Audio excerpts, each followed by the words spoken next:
ನಾನೇನು ಜೈಲ್ಗೆ ಹೋಗಿ ಬಂದಿದ್ನಾ? ನೀವು ಜೈಲ್ಗೆ ಹೋಗ್ತೀರಂತ ನೀವೇ ಆಂಟಿಸಿಪೇಟ್ ಮಾಡಿ ಲೋಕಾಯುಕ್ತನ ಸ್ಕ್ರ್ಯಾಪ್ ಮಾಡಿ ACB ತಗೊಂಬಂದ್ರಿ.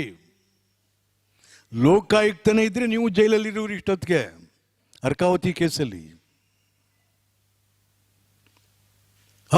ಎಂಥ ಬುದ್ಧಿವಂತಲಾಯಿರು ನೀವು ಪಾಪ. ಜೈಲಿಗೆ ಹೋಗ್ತೀನಿ ಅಂತ ಆಂಟಿಸಿಪೇಟ್ ಮಾಡಿ ಅರ್ಕಾವತಿ ರೀಡು ಕೇಸಲ್ಲಿ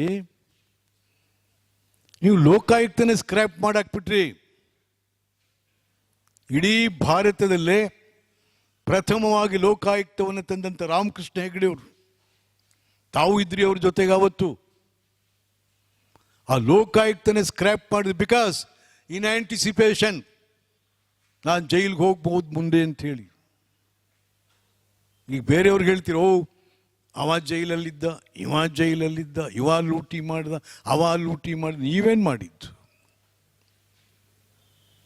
ನೀವೇನು ಮಾಡಿದ್ದು? ಓಪನ್ ಮಾಡಿ ರೀಡೂನ ಮತ್ತೆ ಅರ್ಕಾವತಿದ್ನ ನೀವೆಲ್ಲಿರ್ತೀರ ಗೊತ್ತಾಯ್ತದಾಗ. ಮತ್ತೆ ವಿರೋಧ ಪಕ್ಷದ ನಾಯಕರಾಗಿದ್ರು. ನಿನ್ನೆ ನಿಮ್ಮ ಮಾತಲ್ಲಿ ನನಗೆ ಬಲಗೈನವ್ರು ಓಟೆ ಹಾಕಿಲ್ಲ ಅಂದ್ಬಿಟ್ರಿ. ಬಲಗೈನವ್ರು ಯಾರು? ಕರ್ನಾಟಕ ರಾಜ್ಯದಲ್ಲಿ ಕಾಂಗ್ರೆಸ್ ಪಕ್ಷವನ್ನ ಉದ್ದಕ್ಕೂ ಕೂಡ ಕಾಪಾಡಿಕೊಂಡು ಬಂದಂತಹ ಒಂದು ಸಮುದಾಯ ದಲಿತ ಸಮುದಾಯ. ದಲಿತ ಸಮುದಾಯ ಅಂತ ಮಲ್ಲಿಕಾರ್ಜುನ್ ಖರ್ಗೆ ಅವ್ರಿಗೆ ಏನಾಯ್ತು? ಯಾವ ರೀತಿ ಕೈ ಕೊಟ್ರಿ ಎಲ್ಲರೂ?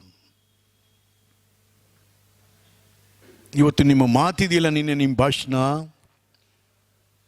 ಇನ್ ಬಿಟ್ವೀನ್ ದ ಲೈನ್ಸ್ ಯಾರಾದರೂ ಪೊಲಿಟಿಕಲ್ ಅನಾಲಿಸಿಸ್ ಮಾಡೋನು ಓದಿದ್ರೆ ಅದನ್ನ, you have demolished Congress in Karnataka.